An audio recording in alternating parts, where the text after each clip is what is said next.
Are the Steelers a legit threat to the Chiefs in the AFC? Oh, they're absolutely a legit threat. They're in the mix because they're undefeated. However, they do have some kryptonite that I'm a little worried about. Okay. What I'm worried about when I look at this Steelers team is they are not a team that really loves running the football. They're doing everything with the quick rhythm passing game. The ball is coming out. They're using empty formations, quick passes. Ben Roethlisberger is getting the ball out of his hands in under 2.5 seconds. And so they're winning that way. But as the weather gets murkier and as we begin to play these physical teams, can they adopt the physical style that you need to have in the postseason? That is my biggest concern about the Pittsburgh Steelers. Interesting. I think it's the Steelers, and they're a threat to the Chiefs in the AFC, obviously. You don't have to go to the Weather Channel to even go there, Bucky. You just stay on this sports channel, and we can break this down with the X's and O's. It's a boring answer, but it's a real answer. It's about getting to Patrick Mahomes with only 4. It's as simple as that. If you can get to Patrick Mahomes with only 4, then you can have 7 in coverage. Then you can start to disguise your coverages, run different coverages, talk about playing man-free out there. Go out there, play some combo man. Even could play some zone, whatever you need to do to just switch it up, to reshuffle the deck when you're facing the Chiefs in that offense. But what's the intention of doing that? Getting to them with only 4. As we saw Tampa Bay get to them, 7 quarterback hits, 2 sacks, and almost pulled that game out. But we also saw earlier in the season when the Raiders were able to get to them with 22 hits on the quarterback, and that's why the Raiders won that game. What does that allow you to do? Not only have those coverages, but hopefully make this a one-dimensional team. Now, we know that the Chiefs will never abandon their passing game. Why? Because they're number 1 in the NFL in throwing the football. But what would it do is make them have to rely somewhat on their running game. And let's look at their running game of late because it hasn't been as spectacular as advertised. We can see right now Le'Veon Bell, come on now. He's a bust. 3.6 yards a rush. He's not doing anything for the Chiefs. And Clyde Edwards-Helaire, interestingly enough, has been a non-factor as well. If you look at him, just averaging 48 scrimmage yards in his last 5 games. I don't know if he's hit the rookie wall or whatever. But if you can make the Chiefs look somewhat one-dimensional, then you have an opportunity to strike. And that's what the Pittsburgh Steelers could do. They are absolutely not a threat to the Pittsburgh Steelers. All right? Now, or the Steelers are not a threat to the Kansas City Chiefs. I said it correctly, Marcellus. This team is better than the Kansas City Chiefs. So the better question would be, are the Kansas City Chiefs a threat to the Pittsburgh Steelers? Where you from again? Where you from again? You can scratch, you can scratch your brow, wipe your brow all you want, bucks a billion. But I'm going to tell you this right now. I looked at these teams as an overall whole. If you look at the coaching staff, who has the better coaching staff? I'm not taking Kansas City's coaching staff over Pittsburgh's coaching staff. That's a wash. Let's see. Quarterbacks, I'll give a slight edge to Mahomes. A slight edge. But you got I'll give a slight edge to the undefeated first ballot Hall of Famer that's going in. I'll give a slight edge to Patrick Mahomes right now. If I'm looking at the running attack, your second leading rusher for the Kansas City Chiefs is who?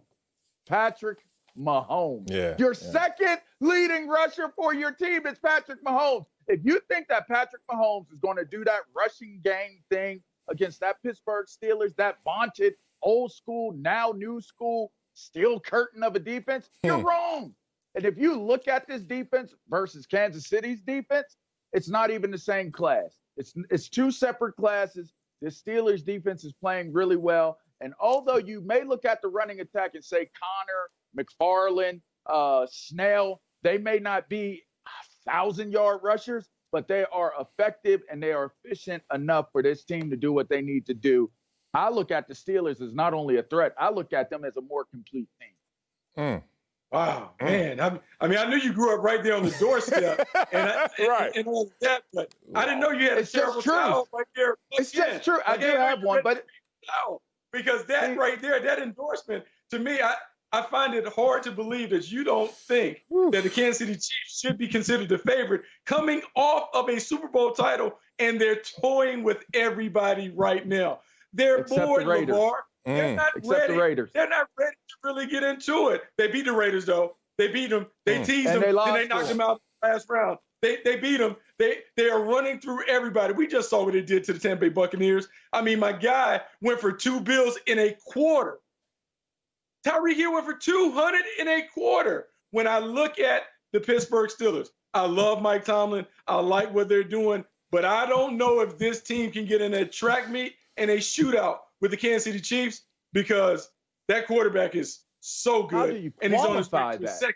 How do you qualify that? Go ahead, Marcellus. Well, this is blasphemy. Well, Come no, on, let's go. it's not blasphemy. It's called being objective. And that's something that you just lost in this argument, I guess, because of birth origin and locale. Like, you just threw your whole take into your birth certificate, basically, and say, hey, this is where I'm from, so this is what I'm going to root for. You have some merit there, but look, this is how the Steelers can really win this game. One, keep home field advantage. Think about it. If you're the number one seed, you have that home field advantage. You make Kansas City travel on the road. You guys know that Patrick Mahomes has not played a road game just yet in his playoff career. Think about all the guys who struggled in their first playoff road game. Let's look at Aaron Rodgers, Peyton Manning, Steve Young, Drew Brees. All of those guys lost their first playoff road game. I don't know. We're looking at a future GOAT potentially in Patrick Mahomes, but I like to see him outside of Kansas City, even without fans out there in Pittsburgh. You have to travel this team. Now, once you travel this team and you're able to get to them up front, because what do you have? The Steelers second best in the NFL in pass rush this season.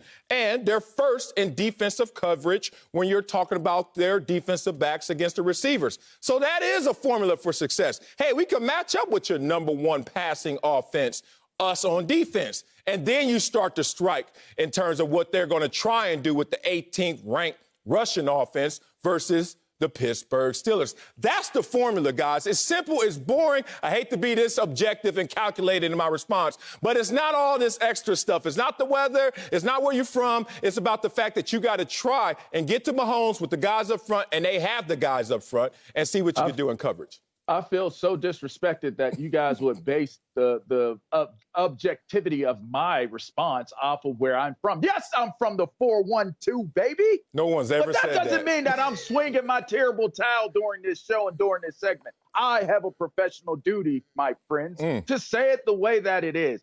You're talking to me about an undefeated team, which, by the way, let me add to that, the only undefeated team in the National Football League this year. That is not – you two tell me, when is that accidental that you go 10 weeks without losing to 10 opponents? I'll wait. Well, when you say accidental, it doesn't mean you're going to win the Super Bowl. It doesn't mean you're going to win the Super Bowl. It does not mean you're going to win the Super Bowl, which means that then Kansas City having one loss doesn't mean they're going to win the Super Bowl. I get you that. All right. They got their Super Bowl Hall of Fame quarterback back in the fold that they didn't have last year, that everybody thought was washed up, that everybody was out hanging on the clothesline trying to get dried up. He's not going to play anymore. He's come back and he's whomping tail. Juju's healthy. He's whomping tail. What? You got Claypool balling out. You got Ebron, who should have been, by the way, a perennial Pro Bowler for many years, but got caught up in the matrix of going to one of them teams when you're really good coming out of college. We won't go there, but he's back now. This team is having a whole lot of fun. They love one another. They believe in one another, and it's playing out on the field. Ask me how I know. Ask me, because I know people on the team. Quite frankly, I have personal direct information from people, I'm sure, from that locker room, coaching staff and players. I won't give up my sources, but I do have sources in Pittsburgh that tell me that this team truly loves themselves. Save them, Bucky. They love each other, and they save them, Bucky. He's selling Girl Scout more cookies, than a threat to Kansas City. They're better team. Absolutely. I'm sure you know everybody. You probably have season tickets and all kinds of other stuff, and Pittsburgh stuff on your Christmas tree and all of that, because that's what you've done, coming from the 4-1-2, as you so eloquently 4-1-2, baby. But here's what I'm gonna say. Now we match it up with the Kansas City Chiefs, because I've heard your argument. I've heard you talk about Big Ben, but if you notice with Big Ben, Big Ben is looking just like Tom Brady and Drew Brees. He doesn't push the ball down the field, and as they begin to constrict this defense around this offense that likes to throw a bunch of dink and dunk passes to these itty-bitty wideouts, it's going to be harder for the Pittsburgh Steelers to manufacture the explosive play. And the one thing that we know about the Kansas City Chiefs, you can slow them down, but you can't stop them. They are going to put points up on the board. And even as Marcellus outlines a strategy that is a great strategy, hey, play soft, bend but don't break. We've seen teams do that, and we saw the Buffalo Bills do that. and they ran for 275 yards. I just don't know if you can have an answer for the Kansas City Chiefs. They're too good. And even though they may have one loss, I think we know and we should celebrate them as the favorite. In fact, I'm pinning them in. They're going to the Super Bowl. Kansas City Chiefs, Pat Mahomes, 15, right there. Oh, But Please clip this segment. Please clip the segment and run it back when the Pittsburgh Steelers womp tail and are in the Super Bowl. well, Lavar, I can't clip this segment because I don't want to show anybody any more of you just listing names on the roster like they the homies and then calling that analysis. I'm and not. Then, all you started to do was read the roster and say they love each other. And I that's didn't how look they down going to one win this time. damn game. That ain't how you going to win this damn I didn't look game. down one time. It's simple as this, man. Look, we saw this running game be special in a couple of situations. The first game against the Houston Texans. Oh, Houston Texans 31st ranked in their rush defense. Oh, you brought up the Buffalo Bills. Oh, 25th ranked in their rush defense. That's when they were special. But when have they played a top 10 rush defense like the Pittsburgh Steelers, who are ranked 8th? Oh, against the Bucks. How did that turn out for Edwards-Helaire? 37 yards. The point being, you bend but don't break against Patrick Mahomes. Ew, and eat you them might put it W's. on the rookie's shoulders, and I'm not sure if he could tote it against those boys from the 4-1-2.